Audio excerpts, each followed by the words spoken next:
Hello and welcome to the Intel Brief. Today's Friday, the 1st of May. I'm your host Daniel, and today we're going to talk about the UK raising their terror threat level following an anti-Semitic attack.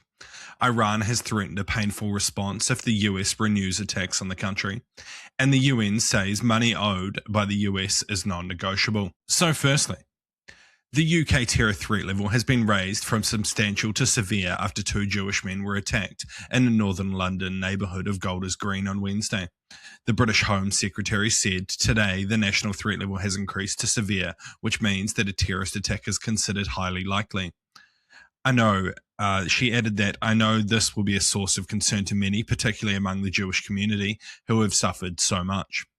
The increase in threat level is not solely a result of the Golders Green attack, said the Joint Terrorism Analysis Centre, an intelligence body that determines the national security threat level in the country.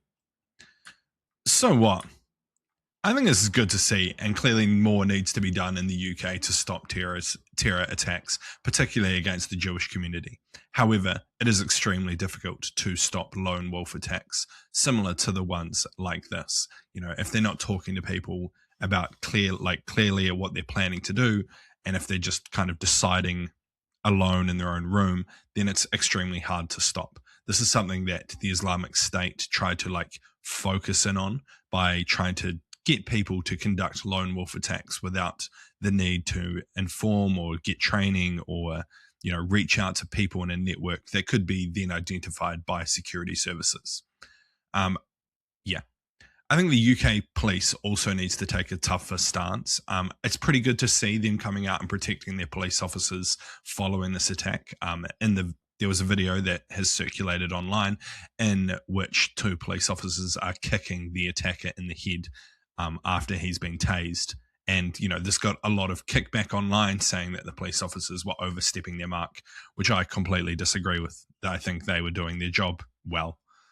In any other country, an attacker like this would probably end up dead, being shot with a firearm. So, UK police are out there with no firearms trying to stop, aggressive, murderous terrorists with tasers. An extremely different and difficult situation. So I think the UK police need to back their police officers and be very clear that if you're going to conduct a terrorist attack, don't expect to be treated nicely once you are stopped. And lastly, I think there should be an investigation into radicalization within the UK.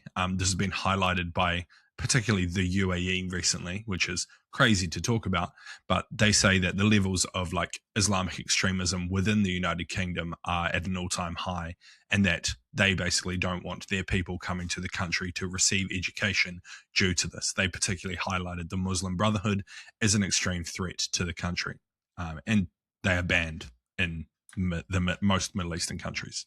So something the UK could look into. And next, Iran said on Thursday that it would respond with long and painful strikes on US positions if Washington renewed attacks, and restated its claims over the Strait of Hormuz, complicating the US plans for a coalition to reopen the waterway. 2 months into the US and Israel war with Iran, the vital sea channel remains closed, choking off 20% of the world's oil and gas supplies. That has sent global energy prices surging and highlighting concerns about the risk of economic downturn. So what? While Iran likely maintains the ability to hit US targets, the US does maintain superiority when it comes to firepower in the region. Though Iran is in a good position, in my opinion, they can quite easily disrupt the Strait of Hormuz and not let ships pass through it. I think saying that they could go toe to toe with the US may be an overplay. Every time they fire a missile from a launcher, it likely gets targeted by the US or Israel.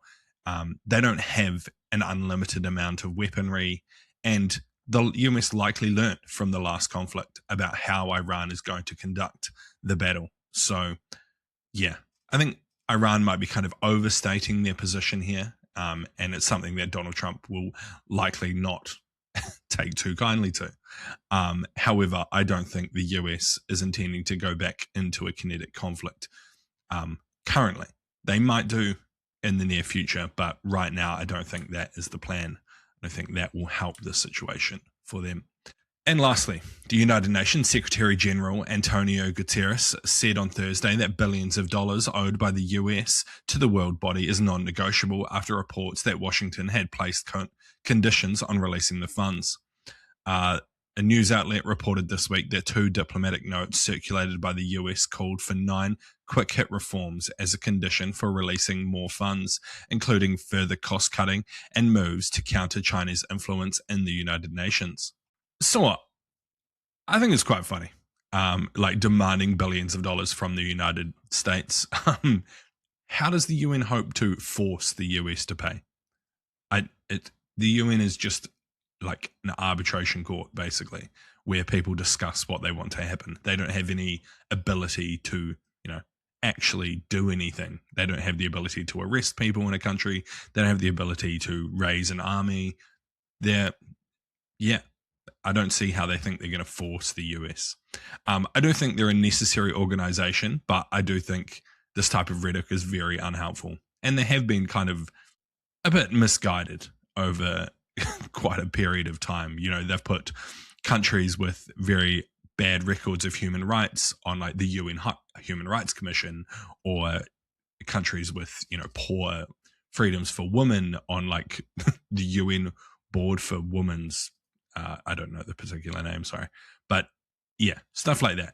Stuff like that doesn't help the UN. It comes across as being a bit misguided and a bit shit, in my opinion. And I think it's likely that Trump will tell them where to go.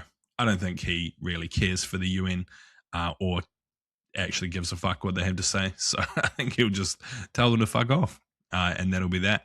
But yeah, that's been the Intel Brief. I've been your host, Daniel. And I'll see you again tomorrow. No, on Monday. Cheers. See you.